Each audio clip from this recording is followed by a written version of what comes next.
Have you ever heard a question that sounded innocent, but deep inside something told you it was wrong? A gentle tone, a harmless smile, and yet the moment you answered, you realized you had just stepped into a game you could never win. This is the art of the liar. They don't just lie with words, they lie with questions. And if you can't see through the disguise, you'll get trapped doubting yourself, apologizing for things you never did until you start fighting against yourself instead of them. The ancient Romans knew this well. Seneca, Epictetus, Marcus Aurelius, they warned us. A liar rarely attacks head-on. They plant tiny seeds of doubt, and then they wait for you to destroy yourself. 2,000 years later, the tactic hasn't changed. It's only become more subtle. In today's video, we'll break down the 5 most dangerous questions liars ask to manipulate and control you. More importantly, I'll show you how the Stoics would respond calmly, clearly, unshakably. And by the end, you'll have the tools to ensure you'll never be anyone's pawn again. So, stay with me until the end. And if you find value here, consider subscribing, not for me, but for yourself, so you never miss the next lesson that could sharpen your mind and strengthen your spirit. Question 1. Why are you being so sensitive? At first, it sounds harmless, almost like concern, but don't be fooled. This is the very first bullet fired by the gaslighter, because hidden inside that question is not curiosity. It's accusation. What they're really saying is you're weak, you're imagining things. The problem isn't me, it's you. Pause for a moment, think back. Have you ever been in a relationship where the moment you pointed out something wrong, you were brushed aside with a laugh? Oh, you're just too sensitive. Or maybe at work, you questioned the ethics of a decision. Only to hear, don't overreact. It's just business, that's not concern. That's a weapon. Because what they're trying to do is strip you of your greatest defense, your awareness. They want to take your sensitivity, which is really a radar for danger, and twist it into a weakness. Seneca once wrote, "We suffer more in imagination than in reality." Manipulators know this. They plant seeds of doubt in your imagination until you begin to question yourself, until you start believing you're the problem. But here's the truth. Sensitivity is not weakness. Sensitivity is awareness. The person who feels deeply often sees the cracks in the wall long before anyone else notices. A financial analyst who spots small inconsistencies in the books, mocked as paranoid, but later proves a multi-million-dollar fraud. A wife who senses a subtle change in her husband's behavior, dismissed as overreacting, only to discover the betrayal months later. In both cases, sensitivity was not a curse. It was the early warning system. So what would a Stoic do? Marcus Aurelius once said, "If someone can prove me wrong and show me my mistake, I will gladly change, for it is truth that I seek, not victory." A person who truly values you will never shame your awareness. Only those hiding something fear your perception. So next time someone throws the line, "Why are you being so sensitive?" Don't get angry, don't defend. Simply look at them and calmly reply, "I'm not being sensitive. I'm being observant." Does that make you uncomfortable? One sentence, and you'll watch as the mask begins to slip. Question 2. You trust me, right? It sounds so gentle, so innocent. But beneath the surface, this is not a question. It's a trap. Because anyone who demands trust instead of earning it has already revealed their hand. Think about it. A trustworthy person doesn't need to ask for your faith. Their actions speak louder than words. Day after day, consistency builds trust. But when someone looks you in the eye and insists, "You trust me, right?" what they're really saying is this: don't think, don't question, just hand me the keys to your mind. Epictetus warned us, "It is impossible for a man to learn what he thinks he already knows." Liars understand this truth. They use that question to shut down your curiosity, to make you feel guilty for being cautious, to convince you that asking for proof makes you disloyal. But caution is not betrayal. Caution is wisdom.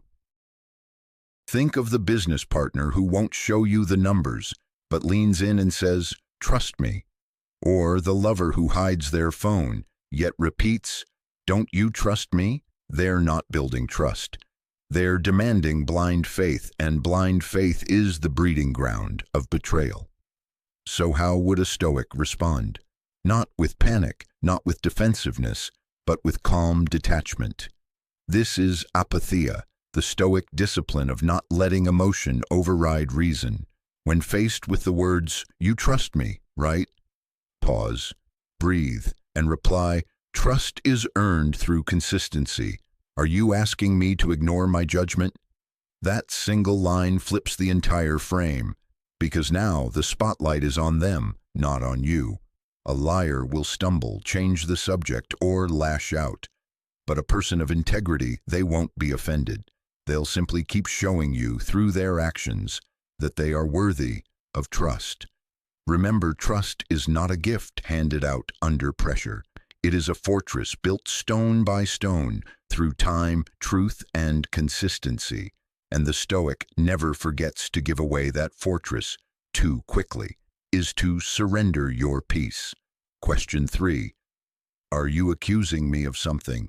This one is clever. It looks like a simple question, but it's actually a shield, a way to flip the frame and put you on trial. Here's how it works. You raise a concern. You notice something doesn't add up. You ask a question, and suddenly, instead of answers, you get a sharp counterattack. Wait. Are you accusing me of something? Now, without realizing it, you're no longer the observer. You're the villain. The spotlight is off their behavior and burning down on you. This tactic forces you into defense mode. You rush to explain yourself. You backpedal. You say things like, no, that's not what I meant. And in that moment, you've lost your power. Marcus Aurelius wrote, "The best answer to anger is silence." But silence in Stoicism does not mean surrender. It means refusing to play the game on someone else's terms.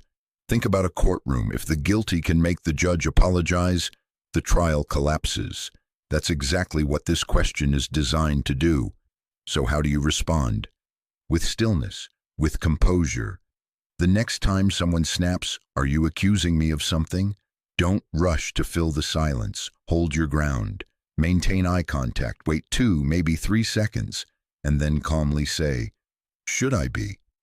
It's just 3 words. But those 3 words flip the pressure back where it belongs. They pierce the mask. Because liars expect panic. They never expect power. Real-world examples. A boss confronted about missing funds. "Are you accusing me of stealing?" A partner questioned about secrecy. "Are you accusing me of cheating?" In both cases, the goal is the same. To turn your search for truth into an attack, you must defend. But the Stoic refuses to be baited. He knows that truth does not panic, and wisdom does not apologize for observation. Remember this. The one who asks, "Are you accusing me?" is often revealing more than they realize. Question 4. Would I ever lie to you? This one is poison wrapped in velvet. It sounds tender, almost wounded, as if you've insulted them simply by doubting. But ask yourself this. Why would someone need to ask such a question, unless they already sensed you were close to the truth? Would I ever lie to you? The question is not really a question. It's theater. It's a performance designed to paint them as noble, and you as cruel for even imagining otherwise. It's not about honesty. It's about guilt. Because if they can make you feel guilty for doubting, you'll stop asking. You'll silence your instincts, and you'll hand them exactly what they want. Blind trust. But the Stoics remind us truth is never offended by scrutiny. Seneca wrote, "If it is not true, do not say it. If it is not right, do not do it." A person of integrity doesn't need to convince you they're incapable of lying. They let their actions speak, day after day. Without fanfare, think about real life. The partner who hides their messages then says, "Would I ever lie to you?" The colleague who dodges accountability but insists, "Come on, would I really lie?" The more they plead innocence, the more you should question what lies beneath. So how would a Stoic respond? Not by taking the bait, not by scrambling to reassure. Instead, with calm clarity, the next time someone asks, "Would I ever lie to you?" Pause. Let the silence work, and then reply. That's not the question. The question is, would I know if you did? In that instant, you shift the power, because liars thrive in fog. They want you blinded by doubt, but your response switches on the floodlight. And once the light is on, the shadows can no longer hide them. Remember, honest people don't fear questions. Only liars do. So never confuse a performance of innocence with the reality of truth. Question 5. Can't we just move on? This is the last card in the liar's deck, the desperation play. When denial fails, when distraction fails, they turn to exhaustion. Can't we just move on?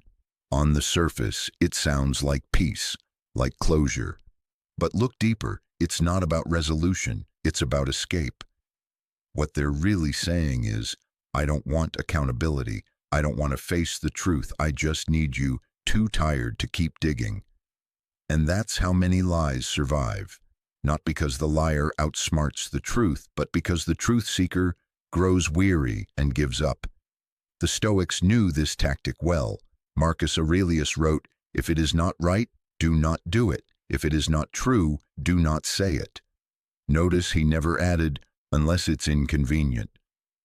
For the Stoic, truth has no expiration date. It does not fade just because someone wants to move on. Think of real life. A company caught in scandal. The leaders beg employees, "Let's not dwell on the past. Let's focus on the future." A spouse exposed in betrayal. Why keep talking about it? Let's move forward. But in both cases, the plea isn't for healing, it's for silence. It's to bury what still festers in the dark. So how does the Stoic respond? Not with rage, not with endless argument, but with steady resolve. When someone asks, "Can't we just move on?" you breathe and calmly answer, "I'll move on when I understand what happened." Not before. That single sentence anchors you in truth. It tells the liar you cannot be rushed, that your peace is built on clarity, not on fatigue. Liars hate this because they thrive on your exhaustion. But when you refuse to surrender, when you stand calmly in certainty, their game is over. Remember, moving on is not about speed, it's about honesty. And only when the truth is faced can peace truly begin. Stoic thinking to avoid manipulation. Liars thrive on emotion. They don't need facts, they don't need logic, they only need you to lose your balance. They'll make you feel guilty for asking questions. They'll shame you as too sensitive when you notice the cracks. And when guilt and shame don't work, they'll exhaust you until you're too tired to keep searching for truth. That's the battlefield of the manipulator. Not truth, not reason, but emotion. And this is exactly where Stoicism offers a shield. Epictetus taught, some things are in our control, others are not. This single distinction is the foundation of freedom. When you know what belongs to you and what doesn't, you cannot be enslaved by their tactics. So, when they try to guilt you, remember, their feelings are not your responsibility.